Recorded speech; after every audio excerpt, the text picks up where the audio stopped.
একটি কলা আমি তোমাকে দেখিয়েছি। এই তোমারও শোনা কলা? হ্যাঁ হ্যাঁ, মাত্র একটি কলা দেখিয়েছি। আচ্ছা, তোমার কি একটা কলাও পেকেছে? পাকবে পাকবে ভাব।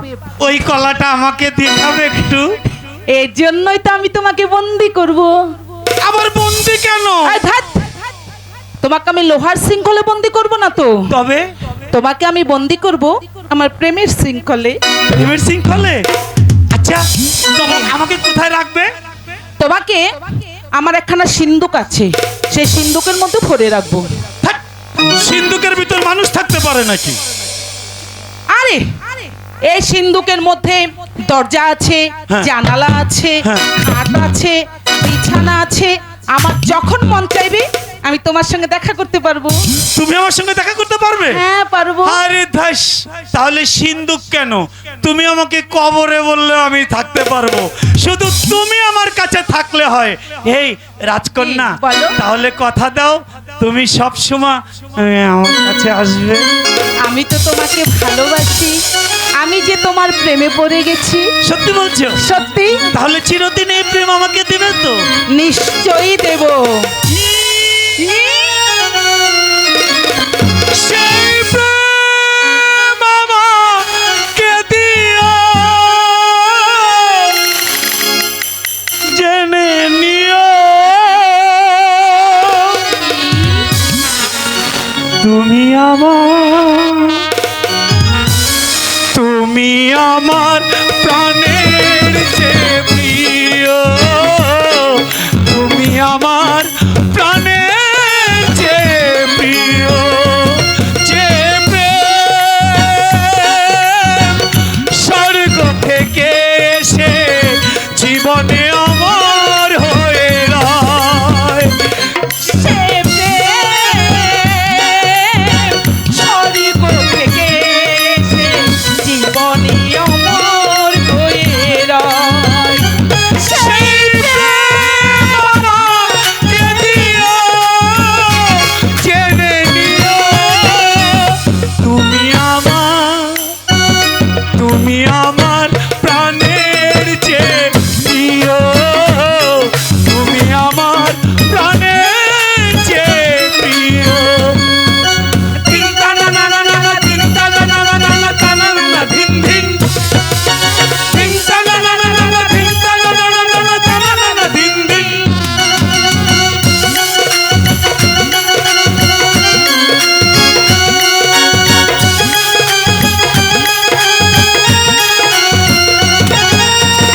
তুমি আর আমি আর কেউ নয়, এমন একটা যদি পৃথিবী হয়।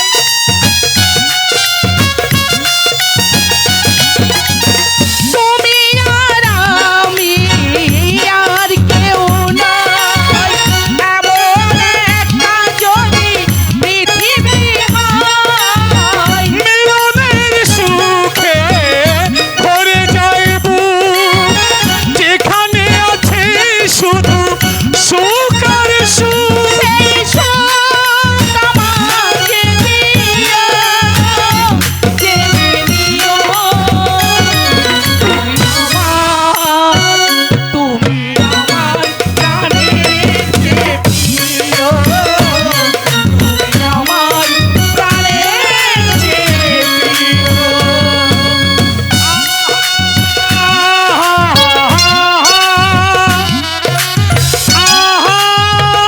লা লা লা লা লা।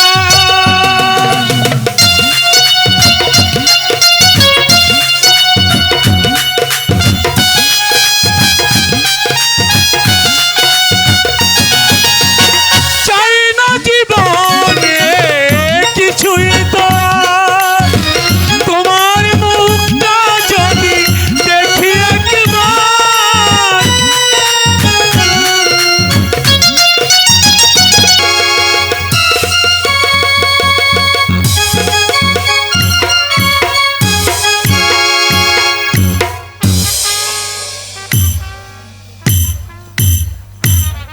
মহারাজ বলুন।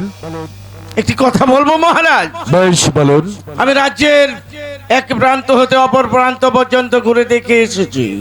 প্রজারা শুধু আপনার নামে জয়গান তো করছে না, আপনার দুর্নাম করছে। তার কারণ রানী রাজলক্ষ্মীর মৃত্যুতে রাজ্যের প্রজারা বলছে ধীরে ধীরে যেন এই রাজ্যে একটি অলক্ষ্মী বিরাজ করছে। তাই পুনরায় আবার আপনাকে দ্বিতীয় দ্বার গ্রহণ করার জন্য। মধুসূদন বাহাদুর, মহারাজ মহারাজ আমি আপনাকে আবারও বলছি, রানী রাজলক্ষ্মীর গা স্পর্শ করেই প্রতিজ্ঞা করে বলেছিলাম, রানীর অবর্তমানে যতদিন পর্যন্ত আমি এই পৃথিবীতে বেঁচে থাকবো ততদিন পর্যন্ত দ্বিতীয় দ্বার গ্রহণ করবো না, করতে পারবো না, পারি না। আমি রানী রাজলক্ষ্মীর সঙ্গে বিশ্বাসঘাতকতা করতে পারি না। মহারাজ, প্রতিজ্ঞা মাত্র ছলনা। এই পৃথিবীতে সকলে তো কত প্রতিজ্ঞা করে, কেউ কি রাখছে? অনেকে প্রতিজ্ঞা ভঙ্গ করছে। তাই প্রজাদের মঙ্গলের জন্য আপনাকে আবার দ্বিতীয় দ্বার গ্রহণ করতে হবে। না মধুসূদন বাহাদুর, তা আমার পক্ষে সম্ভব নয়। মহারাজ, মনে আছে একদিন এই দরবারে ধর্ম অধর্মদের বিচার করেছিলেন? আছে মহারাজ? হ্যাঁ মন্ত্রী জং বাহাদুর, এই সিংহাসনে বসে আমি একদিন ধর্ম অধর্মের বিচার করেছিলাম। তাই অধর্মদেব দিয়েছিল আপনাকে অভিশাপ, ধর্মদেব দিয়েছিল আপনাকে আশীর্বাদ। তাই যদি পুনরায় আপনি দ্বিতীয় দ্বার গ্রহণ না করুন, তাহলে আপনার ধর্ম, আপনার কর্ম, আপনার কিছুই রক্ষা হবে না মহারাজ। মহারাজ, কি বললেন মন্ত্রী জং বাহাদুর? আমি যদি দ্বিতীয় দ্বার গ্রহণ না করি তাহলে আমার ধর্ম কর্ম কিছুই রক্ষা হবে না? না মহারাজ। কিন্তু কিন্তু কি মহারাজ, বলুন বলুন। কিন্তু আমি ভাবছি, এই বৃদ্ধ বয়সে কে আমাকে কন্যা সম্প্রদান করবে? মহারাজ, আমি আছি, আমি আপনি সকল ব্যবস্থা করব। আগামীকাল চন্দ্রা দেবীর, অজরাজের একমাত্র কন্যা চন্দ্রা দেবীর স্বয়ংবর সভা, সেখানে আপনাকে নিয়ে যাব। দেখবেন সেই বরমাল্য আপনার গলায় পড়বে। মন্ত্রী জং বাহাদুর, তা হয়তো হতে পারে, কিন্তু আমরা যদি অজয় রাজের স্বয়ংবর সভায় আমরা যাই আর সেনানায়ক মীর কাসেম জানতে পারে, তাহলে যে মহা এক অনর্থ হবে। না মহারাজ, জানবে না কেন? মন্ত্রী জং বাহাদুর এমন কোন কাজ করবে না যে কাজে পার্শ্ব প্রতিক্রিয়া হতে পারে। তাহলে কি করে যাব? আপনি এই মুহূর্তে মীর কাসেমকে ডেকে বলবেন, কি বলবো? ভাই মীর কাসেম, রানী রাজলক্ষ্মীর মৃত্যুতে আমি বড় দুর্বল হয়ে পড়েছি, তাই ভাবছি কিছুদিনের জন্য শিকারে যাব। তারপর তখন বলবে, মহারাজ ঠিক আছে, চলুন, আমি আপনাকে নিয়ে শিকারে যাব। তুমি যাবে না, কেননা তুমি যদি চলে যাও তাহলে এই রাজ্যটা অরক্ষিত হয়ে থাকবে। তাহলে বলবে কে যাবে? যাবে মন্ত্রী জং বাহাদুর। তারপর সকল ব্যবস্থা আমি করব মহারাজ। উত্তম, অতি উত্তম যুক্তি আপনি আমাকে দিয়েছেন। সত্যি সত্যি মন্ত্রী মহাশয়, আপনি আমার অত্যন্ত বিচক্ষণ মন্ত্রী। মহারাজ, এই কে আছিস? সেনানায়ক মীর কাসেমকে দরবারে পাঠিয়ে দে। হঠাৎ করে রাজ দরবারে মীর কাসেমের তলব। বলুন মহারাজ, আমাকে কি জন্য স্মরণ করেছেন? সেনানায়ক মীর কাসেম মহারাজ, রানী রাজলক্ষ্মী স্বর্গে যাবার পরে আমার রাজ কার্য পরিচালনায় কিছুতেই মন বসছে না। তাই তো আমি চাই কিছুদিনের জন্য হরিণ শিকারে যাত্রা করতে। এতে তোমার কি অভিমত? মহারাজ, দেবী রানী রাজলক্ষ্মীর মৃত্যুতে আপনি বড় ভেঙে পড়েছেন, আমিও লক্ষ্য করে দেখেছি। আপনি যখন হরিণ শিকার করতে যেতে চাচ্ছেন, আমি বাধা দেব না মহারাজ। চলুন মহারাজ, আমি নিজ হাতে আপনাকে শিকারের সাজে সজ্জিত করে আপনার পাশে থেকে আমরা দুজন মিলে মৃগয় শিকার করব। না সেনানায়ক মীর কাসেম, কেন মহারাজ? তুমি যাবে না। কেন?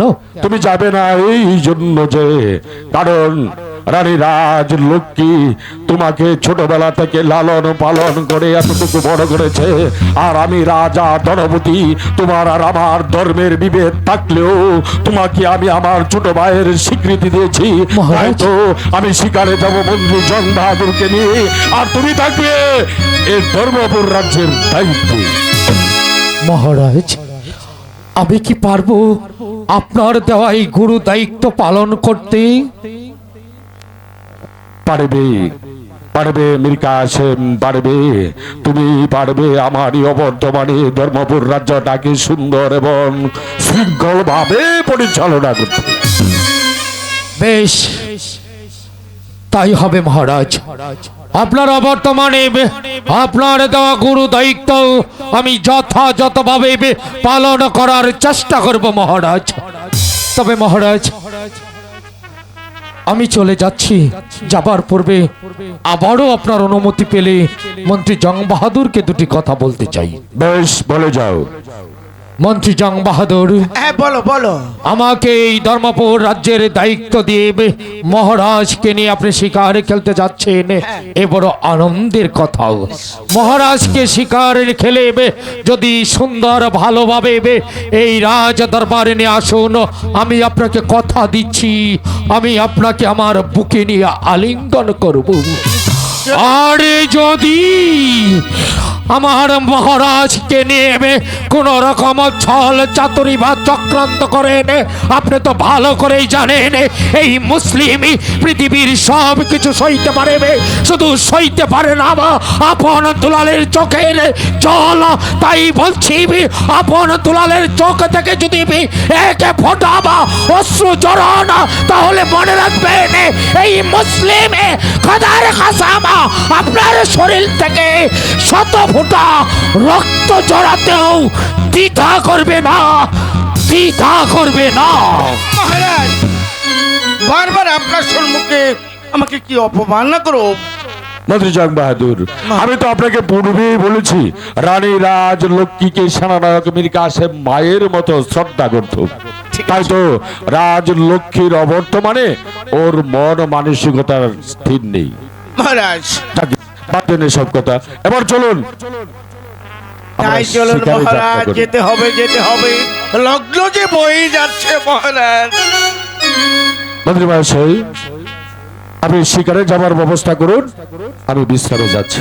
তাই হবে। রাজা ধনপতি!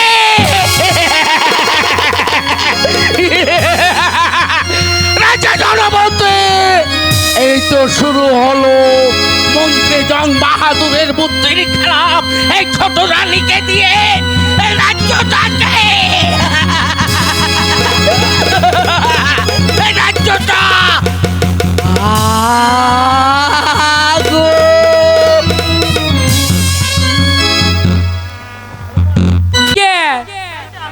আমি রূপনহর। ও তুমি রূপন, তুমি কেন এসেছ? আমি এখানে এসেছি স্বয়ং সভায় উপস্থিত হতে। আমি কি ভিতরে যেতে পারবো? আসুন আসুন।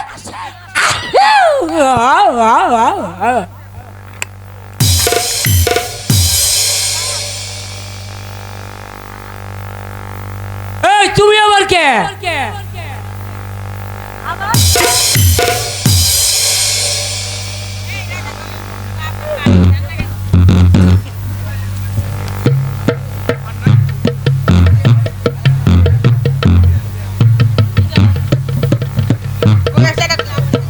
মহারাজ আসুন, পরিচিত হয়ে নেই। আপনি কে? আমি রাজা রূপনহর। বসুন।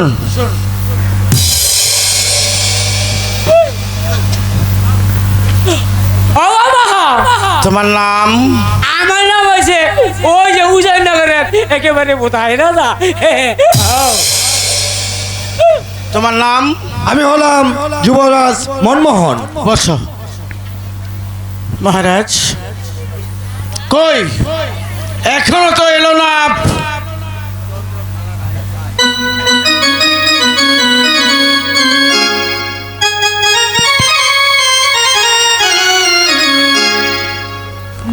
অবশ্যই। এখানে কোন কোন রাজ্যের রাজা আছে? এই সখী, তুমি এখানে দাঁড়াও, আমরা দেখি কোন কোন দেশের রাজা আছে। শোনো শোনো রাজকন্যা, বলি যে তু মারে গো, বলি যে তোমারে।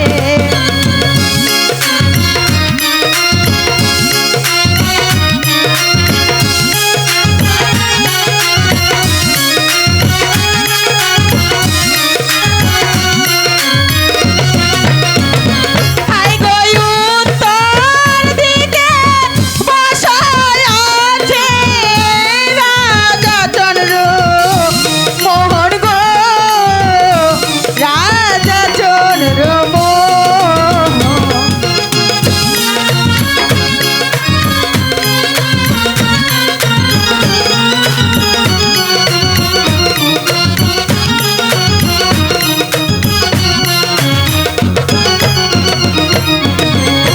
চন্দ্র মোহন রূপ মোহন ধনপতি আছে গো, ধনপতি আছে।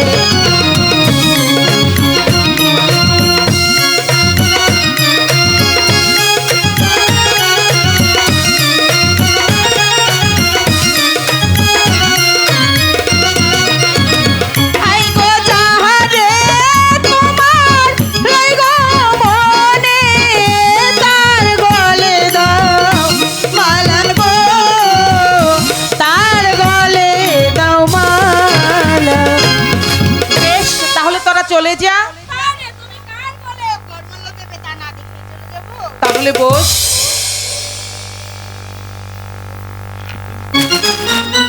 সাক্ষী থেকো চন্দ্র সূর্য আসমান আর্য মিন গো,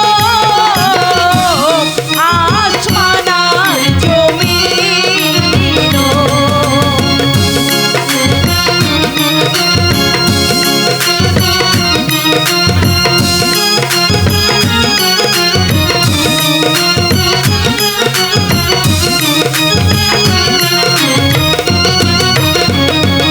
আমার আপন হাতে দেব মালা, পতির না গলে গো, পতির না গলে। অপমান অপমান অপমান! জি রাজকুমারী, আমরা দুজন সুদর্শন যুবক উপস্থিত থাকা সত্ত্বেও তুমি সামান্য একটি বৃদ্ধের গলায় বরমাল্য পরিয়ে দিয়েছো কেন? কোন দিক দিয়ে কমতি ছিল আমাদের? আমাদেরও তো সবকিছু আছে, রাজ্যের মালিক, তাও তোমরা আমাদের গলায় বরমাল্য না পরিয়ে দিয়েছো একটি বৃদ্ধের গলায় বরমাল্য। সেই অপমান আমি বরদাস্ত করব না। মহারাজ, আনমন দাঁড়িয়ে দেখছো কি? এই মুহূর্তে অস্ত্র আঘাতে বুঝিয়ে দাও অপমানের প্রতিশোধ কিভাবে নিতে হয়। আরে রাজকুমারীকে আমরা জোর করে এখান থেকে ছিনিয়ে নেব। মহারাজ, হ্যাঁ হ্যাঁ, আমাকে তাই করতে হবে।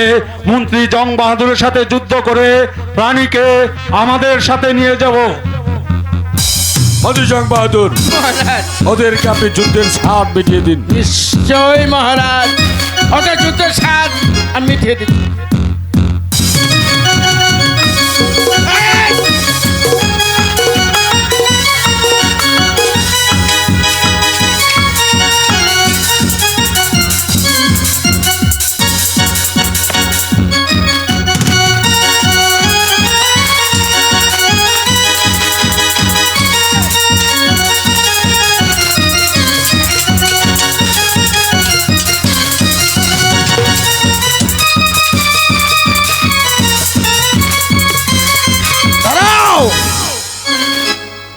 যে ছলনাময়ী নারী এখানে দুজন যুবককে রেখে একটি বৃদ্ধের গলায় বরমাল্য পরিয়ে দিতে পারে, সেই নারীর মনে ভালোবাসা থাকতে পারে না, থাকে শুধু ছলনা, তাই তো ছলনাময় নারীর জন্য আমি এখানে যুদ্ধ করব না, যুদ্ধ করব না।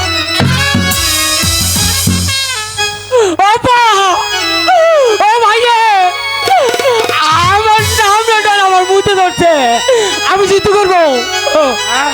ও যুদ্ধ করবে ও